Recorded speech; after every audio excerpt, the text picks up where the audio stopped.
There's a group of communities in this country that's never once needed a grocery store flour aisle. Not in 200 years. No wheat shortage panic. No price spike scramble. The Hutterites, the Old Order Mennonites, the Amish, they solved the flour problem 2 centuries ago with trees. Not fruit trees, not snacking nuts, grain trees, trees that produce real, storable, grind-it-yourself flour year after year. No irrigation, no fertilizer truck, no seed company.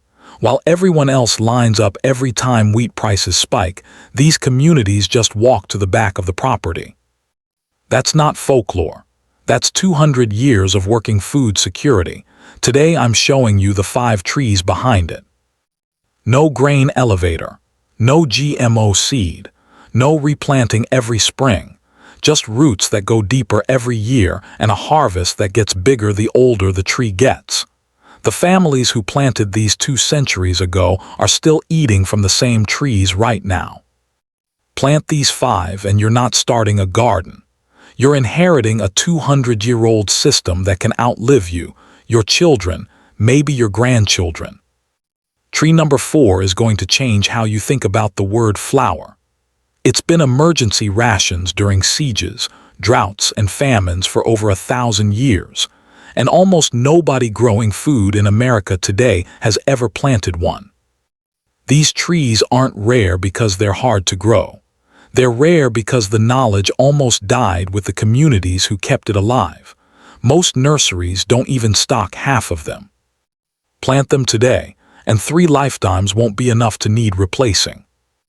If you're new here, a huge welcome to One Time Roots, Heritage Homestead. And if you've been with me a while, thank you for coming back. Your support means everything. I'm Amos Noah, and this channel draws its roots from the time-tested, self-sufficient ways of the Hutterites, Old Order Mennonites, and Amish, masters of low-tech gardening and food security that lasts generations. One core idea drives everything here: plant once, harvest forever. I share perennial food plants, small space growing tips, garden recovery tricks, backyard income ideas, and the forgotten homestead skills that kept our grandparents self-sufficient, minimal effort, maximum results. Land, a windowsill, or just the will to start, I'm here to help you build real, long-term abundance. Hit subscribe and turn on the bellhop so you never miss a video. We're building a homestead family here. Today, grow these 5 ancient grain trees, wants to feed your family for 200 years. Tree number 1, chestnut, the original bread tree. German and Swiss Mennonite immigrants carried one tradition into Pennsylvania and Ohio that almost nobody talks about anymore: planting chestnut trees not as an orchard crop, but as a grain replacement. Back home, entire mountain villages survived famines on nothing but chestnut flour for centuries. When they settled here, they planted the same trees for the same reason: insurance against a bad wheat year. Here's why it works. Unlike almost every other nut tree, chestnuts aren't loaded with fat. They're loaded with complex carbohydrates, the same starchy energy as a potato or a grain of wheat, just hanging in a shell instead of buried in the dirt. A single mature tree produces 200 to 400 pounds of nuts in a good year. Boil them, roast them, grind them into a naturally gluten-free flour that stores for months. Old Order Mennonite households still do this, not as a novelty, as a backup. Wheat crop fails. Mill price jumps. The chestnut tree in the back acre doesn't care. It produces every single year, no matter what's happening at the grain elevator. You'll wait 5 to 7 years before your tree produces. Patience is the entry fee. But once it starts, modern blight-resistant varieties keep producing for 200 to 300 years. The tree you plant this spring could still be feeding your family's flour supply when your grandchildren run this property. And here's what most people miss. Chestnut flour isn't a compromise food. It's slightly sweet, dense, and works in bread, pancakes, even pasta. Zero wheat involved. You're not settling for famine food. You're growing a real pantry staple that needs zero replanting, zero fertilizer, 0 trips to a feed store. While everyone else watches flower prices climb every time there's a bad harvest in the Midwest, the families who planted this tree 2 generations ago aren't watching anything. They're walking out back with a basket. That's tree number 1, and it's nowhere near the most resilient tree on this list. Tree number 2, honey locust, the tree that fed the family and the livestock from the same harvest. Ever driven past an old Amish fence row and noticed a thorny, scraggly tree nobody seems to tend? You probably drove past one of the most productive grain trees in North America without realizing it. Honey locust pods aren't nuts. They're long, leathery seed pods packed with sweet, sugary pulp. Pioneer families ground it into a coarse flour, fed it to hogs and cattle when grain ran short, and ate it themselves when nothing else was available. The pulp is roughly 30% sugar by weight, immediate, usable energy. The kind that gets a family through a hard winter without touching the root cellar. A mature tree can drop 100 to 200 pounds of pods in a season. And here's the part almost nobody mentions. The tree thrives on neglect, poor soil, drought, compacted ground that would kill a fruit tree outright. Honey locust shrugs it off. It even fixes nitrogen into the soil as it grows. Every plant near it benefits too. You're not just planting food. You're planting a soil-building machine that happens to feed you. That's exactly why it became a fence-line staple on Amish and Mennonite farms for generations. Living boundary, backup food source. Once it's established, it asks for nothing. No spraying, no pruning schedule, no irrigation line. Pods mature in 4 to 6 years. A well-sited tree keeps producing for over a century. Grind the dried pulp into a sweet flour for baking, or steep it into a syrup. Pioneers used the way we'd use molasses today. One question before tree 3. Are you someone who plans 5 generations ahead, or someone who's only ever planted for this season? If you're the first kind, drop "rooted" in the comments, because the next 3 trees are where this system stops being backup food and starts being a real legacy. 3 trees down, 2 left, and tree number 4 is about to resolve everything I teased at the start of this video. Tree number 3, mesquite, the tree that turns a dead patch of dirt into a flour mill. Picture the harshest, driest, most neglected corner of your property, the spot you've already given up on. That's exactly where mesquite does its best work. It's why ranching families across Texas, New Mexico, and Arizona have leaned on this tree for survival food longer than most of them can trace back. Here's what makes mesquite different. It doesn't just tolerate drought. It requires almost none of the water a normal fruit or nut tree needs.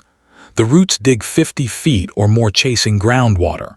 While everything around it wilts in a dry summer, mesquite is quietly loading its pods with one of the sweetest, most calorie-dense flowers on earth.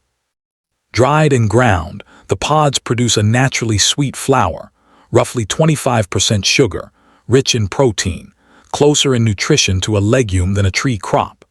Indigenous communities across the Southwest built entire seasonal diets around mesquite flour for thousands of years before anyone wrote a word about it. The ranching families who settled the same land later simply adopted what already worked.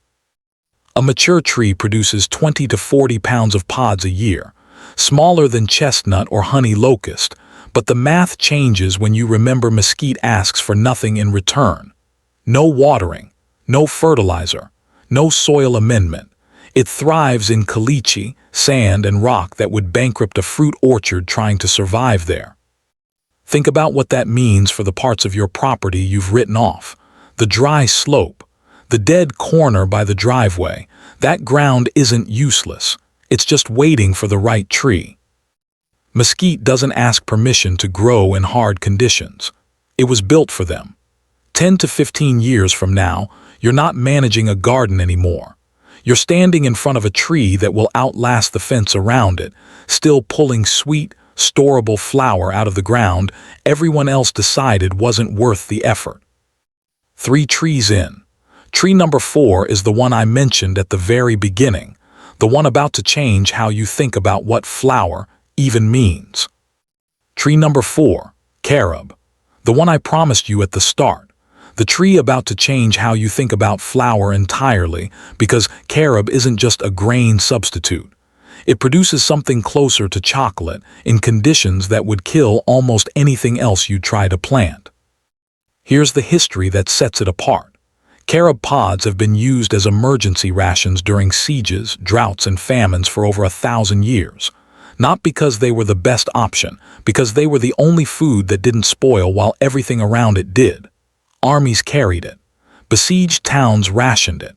Mediterranean farmers stored it for years through war, through drought, through whatever came next, because the pod itself refuses to rot. That's the real secret of carob.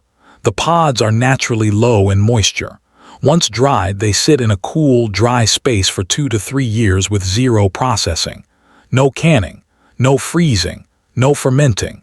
Just a pod that does what no fresh fruit or vegetable can do. It simply waits.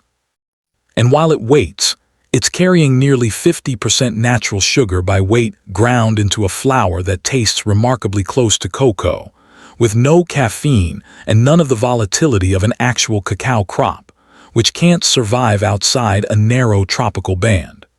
Carob grows in rocky, drought-stricken soil that would bankrupt a chocolate farmer.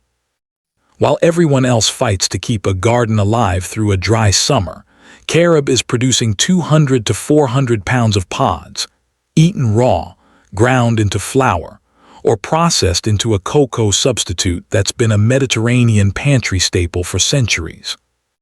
You'll wait 6 to 8 years before your tree produces. Not an instant gratification investment, but once it does, you're looking at a 100-year tree producing a calorie-dense, shelf-stable, naturally sweet food source almost entirely immune to drought, neglect, and bad growing seasons. This is the tree that turns emergency food into everyday food. Not because you're desperate, because it's simply sitting there, working, regardless of what the weather or the economy decides to do this year. 4 down, 1 left. And the final tree isn't just the oldest living tree we'll cover today. It's one of the longest living food-producing trees on the entire planet. Tree number 5, oak. The tree that doesn't just feed your family for 200 years. It can outlive that promise entirely. Most people drive past oak trees their whole lives and see lumber, shade, maybe a place to hang a tire swing. What almost nobody sees is the single largest, longest-running calorie source available to anyone willing to learn one simple, centuries-old process. For thousands of years, before wheat fields and grain elevators existed on this continent, oak trees were the primary calorie source for entire civilizations. A single mature oak can drop 200 to 1,000 pounds of acorns in a good year. A volume that dwarfs every other tree on this list, sitting right there in your yard, asking for nothing in return. Here's what most people get wrong about acorns. Raw, they're bitter, loaded with tannins, genuinely unpleasant. That's exactly why most Americans assume acorns are inedible and walk right past one of the most abundant food sources on their own property.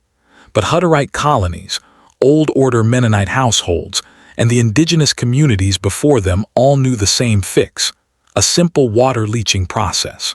Soak and rinse the ground or shelled acorns until the tannins wash out completely. No equipment, no chemicals, just water and patience. What's left is a mild, versatile flour for bread, porridge, even a coffee substitute. You'll wait 20 to 30 years before an oak reaches peak production. This isn't a tree you plant for yourself. It's a tree you plant for people you may never meet. That's the point. Oaks live and produce for 200 to 500 years, weathering storms, droughts, and pest pressure that would wipe out a commercial orchard without ever needing a single intervention from you. When you plant an oak, you're not adding a tree to your property. You're planting a permanent, self-sustaining food system that will still be producing flour-grade food for whoever's living on this land long after everyone watching this video is gone. 5 trees, One unbroken thread from a German Mennonite chestnut tradition through a Hutterite acorn leaching method that's outlived every generation that's used it. None of these trees need a fertilizer bag, a seed catalog, or a single trip to the store once established. They just need ground, time, and someone willing to plant something they may never personally finish harvesting. Building a 200-year food legacy was never about gardening. It's about deciding whether you're a consumer or a producer.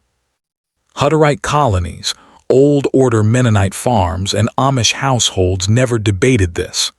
They planted the trees and let the decision make itself, one generation at a time.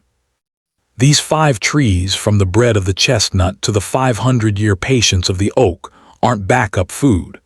They're a complete, self-renewing flower system, one that never asks you to trust a supply chain, a grain elevator, or a price tag that changes every time there's a bad harvest somewhere else. While the modern food system runs on fragile imports and rising costs, a handful of properly planted grain trees just doesn't break. You don't need 10 acres to start. One chestnut, one mesquite in that dry corner you'd written off. That's enough to change what your land is doing for your family 50 years from now. You're trading a little patience today for a flower supply your descendants won't have to think twice about. Which of these 5 are you planting first? Drop it in the comments and tell me what's already growing on your land that you didn't realize was a grain tree. If this kind of long view, low-input food security is what you're here for, hit subscribe.